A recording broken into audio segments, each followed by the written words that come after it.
America, and welcome to Invent America, because America invents. This episode of Invent America TV is brought to you by America's Inventor Lady and Home Talk USA. Home Talk is a proud member of the King's Broadcasting Network and has been bringing to you the best of America's home-based product innovation since 1998.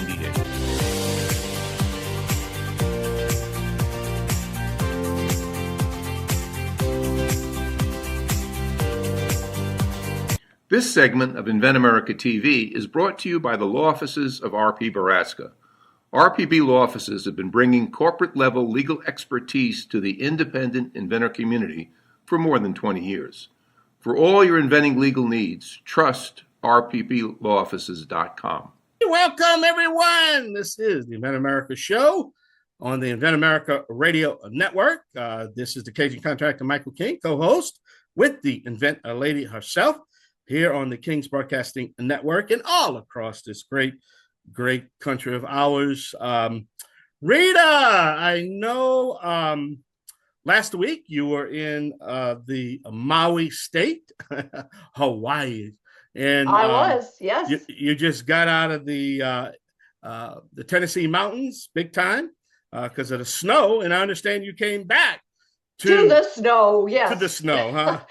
And, we normally get this amount maybe over the entire winter season, and we got it overnight and then had to drive back through it. So, yeah, it's always good to get home, but, could have taken a little more sunshine. So anyway, that's the way it goes. Well, there's a lot going on. It's the beginning of the year here. It's going to be trade show time.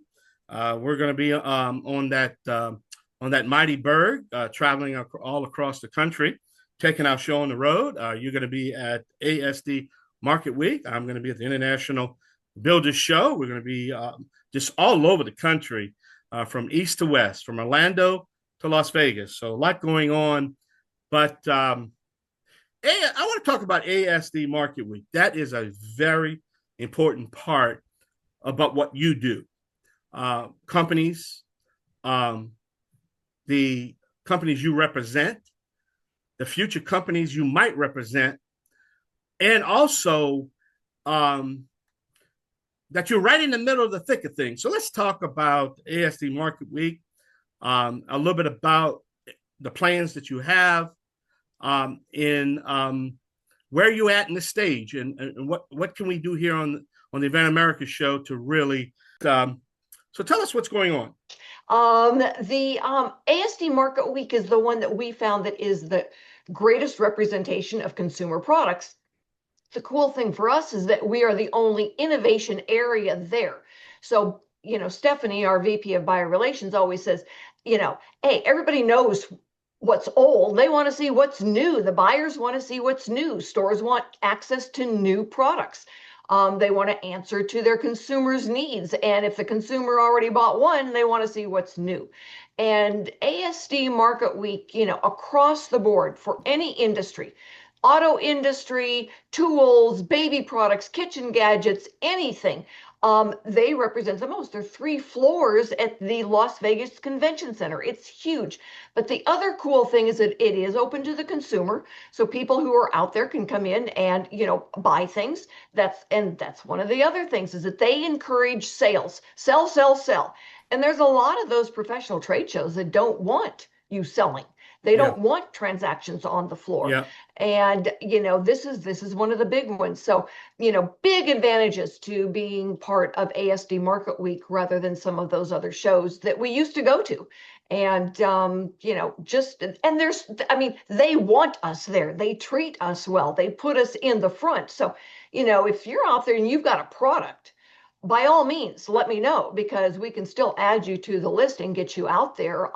We're right inside the front doors, by the badge pickup, by the tool area. We've got 7 staff people that go and help represent your product to the buyers. So it's huge. Well, my take on is this, that if you decide to participate with you on this show, not on this show, but at the show, I'm sorry, you are going to be so far ahead of the game in your journey to get that product to market. because Absolutely. the value of the information you're going to have from the manufacturers, from the consumer, the feedback, the connections you're going to get, and It makes a difference. The buyers know we are there. And, yeah, you go by yourself, they don't even know to go look for you. This is not where, build it and they will come. This is, we've been there. We let them know we're there. We let them know you are there. But an inventor, for the first time, they don't even know what to do. They've said, I don't know what to say. I don't know what to do. What can I do ahead of time? And, going with us is a fraction of the cost of going by themselves. yeah, And they get all the support they need online and print and, post show. yeah. And they don't get that by themselves. And that's why this is such a big deal.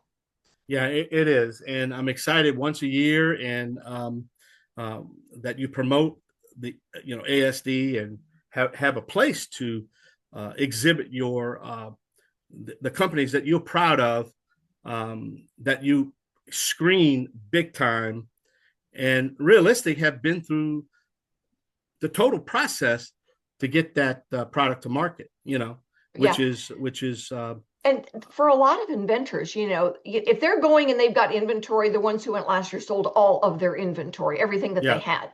yeah, And whether they brought it with them or had it in a warehouse, they sold it. Then there's other inventors who have some inventory and, want to see what they can find for licensing options. They found that. And then, there's some that they need market research. So in 3 days, you can talk to more people who represent consumers than you can in 6 months online and social media. It's crazy. And I get people that say, well, I'm doing a Kickstarter campaign. Going to the trade show is cheaper than doing a Kickstarter campaign, faster than doing a Kickstarter campaign. And you know what? If you hit your mark on a Kickstarter campaign, you're more likely to be bankrupt in 4 weeks than you are to be making a profit. good point. Good point. Well, a lot going on. I'm excited. Again, as I said, that I'm going to be at the International Building Show in Orlando. You're going to be at ASD Market Week, and we're going to be, all over, spreading love, spreading the gospel according to the Cajun contractor, Michael. But I love it. I'm going to be, we're here in our 29th year on the air, and it never gets old for me. And I don't travel as much as I used to do because I used to hit them all. The roofing show, hardware show, World of Concrete, and I just simply can't do it anymore. And but there's certain shows I love going to that just keep me educated on the future. Yeah. The future's bright. It's bright. There's a show. There is a show for almost every single product. Yeah. It's really interesting. And I've been to the National Asphalt Show. Who would have thought? Yeah. And licensed a product there. So there's just nothing like a show where you go, you shake hands, you see what's going on, and it's amazing. Product Market Week. Well, yep. You got a real good show planned. We only got a couple of minutes. Can you kind of give us a little rundown of what can we expect coming up? Well, we're going to talk about, getting those prototypes ready, and how for some folks it's really frustrating, for some it's really challenging and exciting to see the how a prototype evolves from your basic duct tape and cardboard to the final thing that you're taking to the show. And Noah McNeely is my industry expert, but he's got several of the inventors that he's doing prototypes for to get them to the show. Yeah, we only got about a minute left. I need to let my audience that I'm going to have to be signing off shortly. I got to hop on that big bird to Orlando. I'm leaving in a little while. I have to.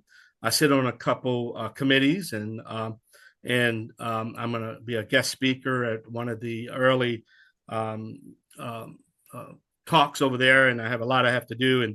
And Rita, you're going to have to take it over, man. But this show's in good hands. So we're going to take a short break right here. This is the Invent America show here on Invent America Radio on the King's Broadcasting Network. Stay with us for the inventor lady herself, Rita Crompton, who's going to have, I think, Mr.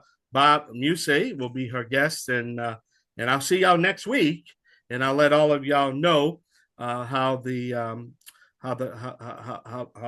talk that the speaker that I did. All right, we take a short break. We'll be right back. Y'all stay tuned now. You hear? This segment of Invent America TV is brought to you by SearchQuest Patent Search. SearchQuest provides for a comprehensive patent search that searches the entire world and not just the U.S. Patent Office. Make sure that before you spend those big bucks having a patent written, you've done your due diligence by getting a comprehensive patent search. Use SearchQuestPatents.com for all your patent search needs. They scour the world for you. And thank you so much for being with us for this segment of Invent America, because America invents. We love to put out new products for the consumer and then let you know where you can go and get them and how they're going to make your life more productive, more entertaining, or just happier because it's easier. So this segment is brought to you by Wooden Wood. WeNeedGutters.com. You know, if you've got a place along your roof line that is dropping water where it shouldn't be, WeNeedGutters.com is where you need to go to find the fix. I did my own, got mine so that the water doesn't run down on my head when I go out the front door. Easy, inexpensive, and oh, holy cow, it works. So WeNeedGutters.com. My first guest right now is Bob Mussey. Mussey. Okay. Mussey. I got to change the vowels in that so I say it right. Anyway, it is a pleasure to have you with us today. So, Bob, tell us what you invented. So I invented a unique twist to a classic backyard game called Cornhole. I added 3 targets instead of 1 and placed them in strategic locations so that it didn't take away from the natural feel and shots of traditional cornhole, but rather added 3 of them to 1 game board. Well, I've been to the website and looked at these. It's really fun. I mean, you can put, tailor make it to the way someone wants it. TripleThreatCornhole.com is where you go to find the product, and wonderful images on there about, just how you can make it unique to someone's desire. And the testimonials on it were just wonderful, that people had so much fun being able to, really make the game their own. Yes, and we have multiple games that can be played on 1 game board, from Cornhole Baseball, where 2 players play from the same side of the board, and so your teammate's standing next to you versus on the opposite side of the field. And then they play together to strategize how to score points every inning. We have a dart version of like a cricket, where you have 3, 2, 1, where you got to close out each number on the board, which is each hole. So it's fun. It's fun for multiple skill levels. It's kind of like having the opportunity for sloppy pool, where there's 3 targets instead of 1. So if you're not as skilled as another player, you can get lucky and hit one of the holes and not just aiming for 1. So I think that's a nice addition to it's a lot of fun, and you actually allow someone. One of the things that I noticed is that you've got your standard way of putting the 3 holes on there, but if somebody wants them different, you can do them different. Yes, we did have a league that did change every time they played. They drew cards, and then they designated those holes different point values for each time, which it's unique because it makes the player have to throw for different targets.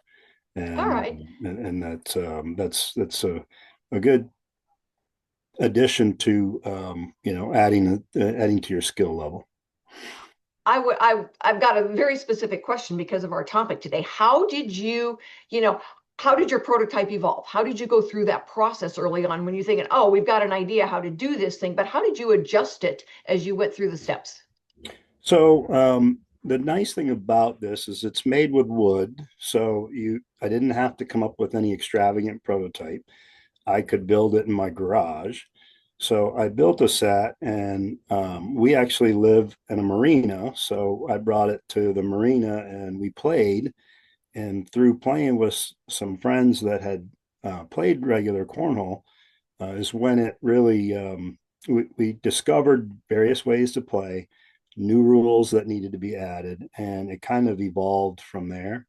And then I started building them, and then later I contracted with a large scale builder for cornhole boards called Cornhole Solutions. So they actually have the facility to build our sets, and that's where they're coming from right now.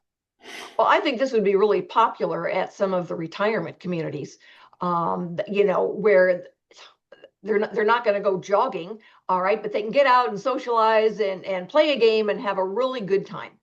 Yes, for sure.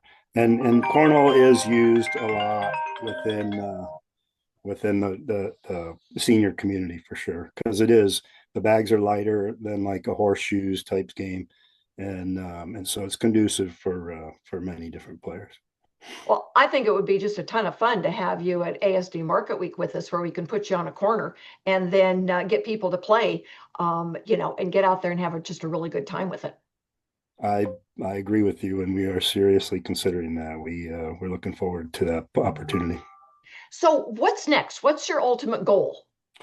So we have had conversations with some high level manufacturers that are more in, like, let's say, the backyard toy space, and to come up with a very affordable. There's two different sizes for this game. One is more conducive to the family. It's played from a shorter distance with shorter or smaller, lighter bags. And so one goal is to get in line with a licensee to be able to bring this to market in a larger scale, big box locations, stuff like that. So that's still our goal, our main goal. I think it would be a great asset to a family's backyard or basement in the wintertime, or garage in inclement weather, and so on. So that's our big. That sounds great. And, I know that if Noah is listening, he and I are both thinking exactly the same thing on who to put you in touch with. So, hey, get signed up for ASD Market Week, and we got the next part covered. So right now, where can someone go to get you? So there's two places. You can go to triplethreatcornhole.com and order from there. Cornhole Solutions, they have a website that they have our product listed on, and you can order directly from them or order directly from our website. So how long have you been working on this? How long have you been selling it? I believe the patent pending went into effect in 2020. So we've been working on it for about 5 years. Had some consideration. It just didn't work at that time with a very, very large manufacturer. So we're not giving up. We're hoping to land that one day to bring this to the larger scale market. So, well, that's wonderful. And thank you so much for being with us. We will get that website posted for anybody who wants it. And we will be right back, everybody, with my next guest. I call him Tony, but he shows up as a Dwayne on the internet. But we're going to introduce him as Tony because that's where he says Tony here. And oh yeah, that funny guy. So this is Rita Crompton with Invent America. Stick with us, everybody. We'll be right back. If you're an inventor or you know an inventor out there who would just like to be able to have a conversation with other inventors, join the Inventors Roundtable. It's free. The meetings are virtual, so you can be anywhere in America and talk to another inventor. And for a lot of folks out there, understanding the process, being able to ask questions, getting good service provider information is critical to the inventing process. So, got questions? Want to join? It's free. Inventorsroundtable.org. And thank you so much for being with us for this segment of Invent America. My guest for this segment is Tony, and he's got the nose tee. Tony, thanks for being with us, and tell everybody, what is the nose tee? The nose tee is a device that stops nosebleeds in a matter of seconds. All right, so it's not a Kleenex being shoved up the nose. That's what my daughters did. It's been a few decades ago, but yeah, gee, my nose is bleeding, Mom. So how is yours different than a Kleenex stuck up the nose? Well, I discovered several years ago that if you apply pressure on what's called the Little's area, excuse me, got up a little hoarse this morning. But if you apply pressure on what's known as the Little's area around the nose, it will stop 90% of nosebleeds. 90% of nosebleeds are of the arterial type, which are originated in the frontal area of the face. There is a posterior nosebleed that can be generated from the rear of the head. The nose T does not work on those, but they're only about 5 to 10% of nosebleeds. But this covers 90% of nosebleed, scratching, irritation, dust, bump to the nose. It stops those. We even did a test marketing sort of just to find out if it would stop nosebleeds on the outside of the nose. And we did a test at a parlor where they'd done nose piercings, and it worked there too. All right. And it goes under the lip is where it goes. And then as you curl your lip, it pushes it up against the blood vessel that's feeding the blood to the nose and shuts it off instantly. There you go. All right. So now you explained, and you must be able to read my mind because you answered the next question for me before I even asked it. So this is not something, a mother, fixes a nosebleed and just, Kleenex on the nose and, lay down and put some ice on the nose, whatever.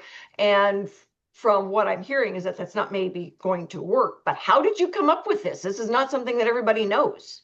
I know it's a strange situation. I was at a church having a nosebleed, and I was in the bathroom, and this gentleman come out of the stall, and he said, if you apply pressure, and he showed me what to do, he said, your nosebleed will stop. Because I've had nosebleeds since I was a kid. And I did what he said. I applied the pressure at the place that he said to apply it, and it stopped instantly. And as soon as that happened, by the way, I've not seen this person ever since, so I don't know if he was an angel or what it was, but whatever he was, he fixed the nosebleed. And I decided at that point, there's a lot of sufferers like me, children that could use this knowledge. And I went to work raising capital to get it done. And that's where I'm at now. All right. So as you were going through the process, how many times did you have to adjust your prototype to get it right? This was the challenge, and this is why it's taken so long, because Rita, we couldn't just walk up to somebody and just hit them in the nose and say, here, try this. That Probably wasn't not. allowed. Go to jail. We could have, but we'd have went to jail. So I used myself as a test dummy. I made my nosebleed twice when we sort of fine-tuned the prototype. And then I had to wait on people to have nosebleeds to use them. And fortunately, one of my daughters had frequent nosebleeds, and she actually had 2 in one night, and she said in both times it stopped instantly. So at that point, we decided that we had fallen upon the right size, the right dimension, the comfortability of the area where it's going to go, and that's when we moved forward with production. It took a long time, obviously. Yeah, because like you said, it's not like you can walk up and, punch somebody in the nose and say, okay, here, try this without, them saying, oh, let's call the police too. I mean, and even your daughter, when you say, fortunately, I had a daughter who had nosebleeds, it's like, I'm not really sure that, flows right. But, good for you. Yeah, good for the testing part of it anyway. There you go. And nosebleeds are kind of just a matter of fact these days. Little kids are playing, they get a nosebleed. Some people like you are more susceptible to them, allergies, all kinds of things. And boy, to have an easy way to fix it, it's got to that's wonderful. So what's next? What are you looking at as far as getting your product out there bigger, better? What are you planning? Well, we actually have them already manufactured. They come in a jar, and this is one of them here. It's very small. It fits under the lip. It's made out of FDA medically approved silicone, and there's instructions that comes with the jar. We have them up online at walmart.com. I actually fulfilled an order this morning that came in last night. And so you can order them. There's a 10-piece jar, 3-piece pack. There's a first aid kit that we put together that has other items as well as the nose tee. You can get a 20-piece jar, I believe, there. And also you can get them in green, red, and white now. We actually started distributing them in school colors because wrestling teams are using them. any contact sports, karate, places like that, really benefit from these. So we started producing them in some of the school colors. I would like to do a huge launch nationwide because that would be a great way to introduce it to the market. But we need one more investor that, has the same passion we do. And so we're looking for that. But right now, our goal is to get it. We've identified 10 lanes of distribution. It's been said that it will be a unicorn at one point, which is a $1 billion business. So once it hits the, global market, the sky's the limit. So that's what we're looking for, is that one more investor to help us push it over the top. I know where you could go and show off and get a lot of sales. I heard about this place. Uh-huh, uh-huh. So, everybody who had inventory last year sold it all. And so a very good place to and Yes, I've sold out at shows before. I didn't carry a lot, but I did sell out because I like selling products. And actually, we sold them to people overseas, foreign countries while we were there. We had a lady last year who went with us, and she had hers. Most of it was in a big container in a warehouse, and there was a little shop on an island someplace in the Pacific. They bought all of it, and she just shipped the whole bucket. She goes, I don't care what kind of label they put on it. We're just going to ship it all to them, and I sold it, and I can go back and get some more of that stuff made. So it was a great show for the folks who had inventory. People couldn't buy stuff fast enough, and that was wonderful. So anyway, I'm going to be after you to join us at the show, because you've got one of those really cool products to get out there, and we can help you find the buyers and everything. But we get inventors who want to go because they want to sell stuff, and they can get a lot of then different types of connections when they go to the show. So that's why it's been such a big deal. And I want to thank you for being on with us today. I'm excited to be able to help you and help get the word out. So you've been selling now for a while. You've been working on this for several years, and getting it out there. It's wonderful to meet you, and thank you so much for being with us.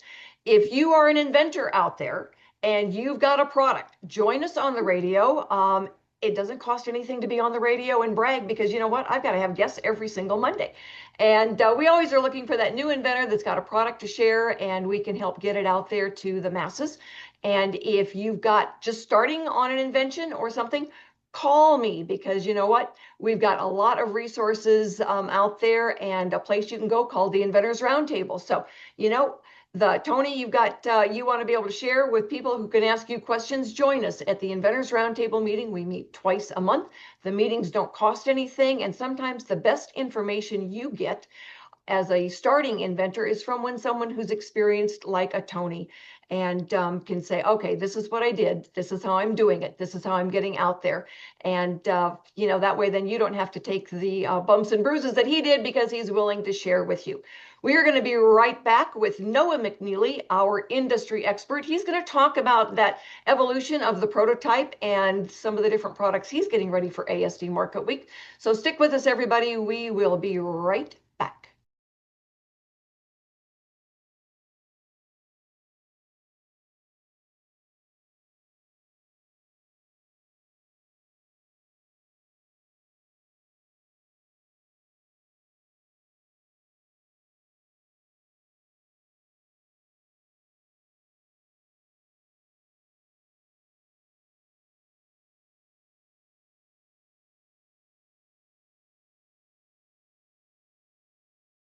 And thank you so much for being with us for this segment of Invent America. All right, so this segment I have got on Noah McNeely, my friend out there. We do a lot of work together, and he is getting products teed up for us to take to ASD Market Week. And Noah, thanks for being with us today. Thanks, Rita. As always, it's a pleasure. So how do you help inventors understand the process? Because it's not like, they can feed it to you. I know one of the Holly who's going with us, she says, well, he'll have, the first prototype, and then he'll have the better prototype. So right. How does that work? Well, it works a little different depending on the product, but generally, like with Holly, her product is a little bit complex. It's got a motor, it's got moving mechanisms, it's not just a plastic widget. So we do have to go through the process of what I call proof of concept, where we're going to make at least one ugly prototype that works, and work out all the little details, kill all the little gremlins, which there's always some. We want to do that with basic 3D printing and shop methods because that's cheaper. Once we get those worked out, which should be this week, we're kind of down to the last gremlin or two at this point. Then we'll go and we'll make a second prototype or whatever number it is, using much higher quality parts that are more smoother, and we'll paint them, we'll make them look like nice production parts, and that'll be what she takes to the trade show. So we are looking forward to that, because I think that her product especially has got multiple industries that it would apply to. And so it's a lot of times we get inventors, they'll get frustrated because it does take time. And the more complicated it is, the longer it takes to get through that prototype stage. And so it can be a challenge. We're in that, an ounce of prevention is worth a pound of cure kind of stage when we're doing prototypes like this. I think, and you probably have met inventors like this, they think a prototype is just a documentation of what their idea is. And that's really far from the truth. A prototyping process is really part of the development process. We can design stuff on the computer all day long. Until you bring that into the physical world, it's all theory. It's all, hey, that should work. Those parts should go together. The physics work. All theory. When you build one, and you start trying to use it, then you start finding, oh, well, that doesn't work because X, Y, Z. And you have to go back and you make adjustments, and you keep that process rolling. And then that's really where we are. Now, I know we've got at least 3 in-house that we were taking to the show. That's where we're kind of in the last stages of that process with all 3 of them. That's probably good, because the show's in 6 weeks. And right. So right. I know you're racing to get those done. One of the things that I've noticed a lot of times is that inventors get frustrated because it's very clear in their head what they're trying to do. They don't understand that what they're trying to do sometimes is much more complicated to make it do. And sometimes that's part of it. And sometimes inventors have a real tough time communicating out of their head to other people that are not living in their head what they're trying to do. So, I won't name any names, but people that we've worked with together in the past, that's been an issue. It's like they'll tell me it's going to do this and this and this, and then I'll build something that does this and this and this, and it turns out it was supposed to do that and that and that. So sometimes we have to go through that process a little bit.